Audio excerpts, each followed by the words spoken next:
آپ کو معلوم ہے کہ ٹیکنالوجی کی دنیا کے اوپر اربوں روپے کی سلطنت کھڑی کرنے والے ایلون مسک اس وقت پاسداران انقلاب کے ٹارگٹ کے اوپر آ چکا ہے۔ جی ہاں، آپ نے بالکل صحیح سنا۔ ایلون مسک پاسداران انقلاب ایران کی جو فوج ہے اس کے نشانے پہ ہے، اور ان کی جانب سے ایک بڑا بیان حالیہ چند دن پہلے دیا گیا، جس میں یہ کہا گیا کہ سٹار لنک جو ہے وہ ایک جائز ٹارگٹ ہو سکتا ہے۔ اس کی کیا وجہ ہے، اس کے پیچھے کیا سٹوری ہے، یہ جانیں گے آج کے اس ویلاگ میں۔ میرا نام ہے عرفان ملک اور آپ دیکھ رہے ہیں 24 نیوز کا ڈیجیٹل پلیٹ فارم۔ ایران اور امریکہ اور اسرائیل کے درمیان جو حالیہ تنازع ہے، اس میں ایلون مسک کی جانب سے ایک اہم کردار ادا کیا گیا۔ یہ وہی کردار تھا جو اس نے روس اور جو یوکرین کی جنگ ہے اس کے اندر کردار ادا کیا۔ اس میں آپ کو پہلے روس اور جو یوکرین کی جنگ تھی اس کے حوالے سے آپ کو تفصیلات بتائیں تو روس اور یوکرین کے درمیان جو حالیہ جنگ ہے جو اس وقت ابھی بھی جاری ہے پچھلے کئی ماہ سے، اس کے اندر روس کی جانب سے بہت سے یوکرین کے ایسے ٹاور تباہ کر دیے گئے تھے، ان کو ٹارگٹ کیا گیا تھا، جس سے پورے یوکرین کے اندر جو نیٹ ورک تھے، انٹرنیٹ تھا، وہ بلاک ہو گیا تھا، ختم ہو گیا تھا، تباہ کر دیے گئے تھے اس کے تمام بوسٹر۔ لیکن اس کے باوجود یوکرین کی جانب سے انٹرنیٹ کا استعمال کرتے ہوئے جہاں پہ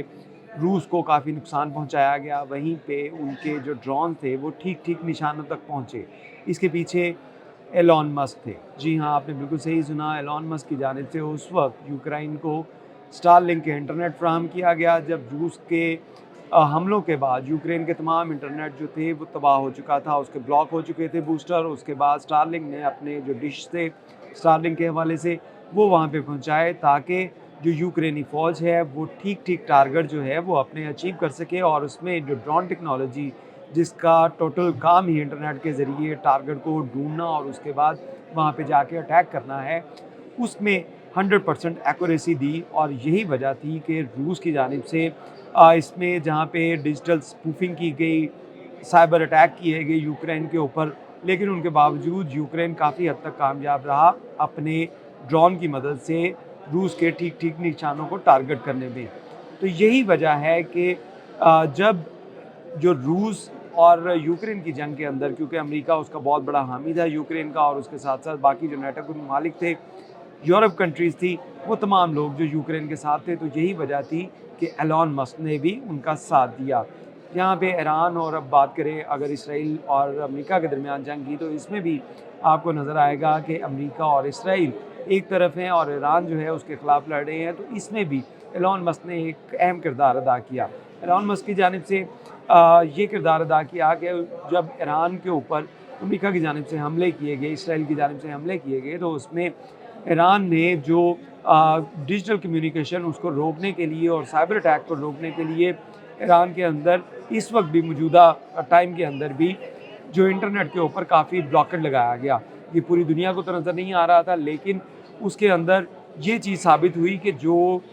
گوگل کے اوپر اگر آپ کسی جگہ کے اوپر کچھ سرچ کرتے ہیں، گوگل کا پیج تو آپ کے سامنے آ سکے گا، باقی پیجز تو سافٹ ویئر یا ویب سائٹ کے پیج تو آپ کے سامنے آ سکیں گے، لیکن وہ اس کے اوپر آگے مزید ورکنگ نہیں کر پائیں گے۔ تو یہی وجہ تھی جس میں ایران کے اندر مکمل طور پہ اس کے اوپر شٹ ڈاؤن تھا، اور اس کے بعد سٹار لنک کی انٹری ہوئی۔ آپ کو یاد ہوگا ایران اور امریکہ کے درمیان جنگ سے پہلے بھی جب وہاں پہ بہت زیادہ احتجاج چل رہے تھے، تو ایسی خبریں سرگرم تھی، ایسے جو ہے ویڈیوز سامنے آ رہی تھی جس میں احتجاج کرنے والوں کے پاس سٹار لنک کے جو ان کے ڈشز ہیں وہ موجود تھی، ان کے پاس سیٹلائٹ کے ان کے ڈیجیٹل ڈیوائسز تھی، اور ان کے ذریعے وہ پوری دنیا کے ساتھ رابطے میں تھے۔ اس میں پہنچنے میں بھی جو ڈیجیٹل ڈیوائس تھی سٹار لنک کی، اس کو ایران میں سمگل کیا گیا تھا، اور بڑی تعداد میں جو امریکہ کی جانب سے اس کے اوپر کلیم بھی کیا گیا، اور امریکہ کی طرف سے یہ دعویٰ بھی کیا گیا کہ بہت سے سٹار لنک کے جو ڈیوائسز ہیں ان کو ایران میں سمگل کروایا گیا تاکہ لوگوں کو انٹرنیٹ تک رسائی ہو سکے۔ اس جنگ کے اندر بھی ایران کی جانب سے جب انٹرنیٹ بلاکیج کیا گیا، تو اس کے بعد سٹار لنک کی مدد سے جہاں پہ لوگوں کے اندر انٹرنیٹ فراہم کیا گیا ڈیوائسز کے ذریعے، وہیں پر یہ ڈیوائسز جو تھی وہ خفیہ نگرانی اور انٹیلیجنس کے لیے بھی یوز کی گئی۔ ایسا ماننا ہے پاسداران انقلاب کا، اور بہت سی رپورٹس بھی ایسی ہیں جس میں یہ بتایا گیا کہ ایلون مسک کے سٹار لنک کی مدد سے امریکہ اور اسرائیل کو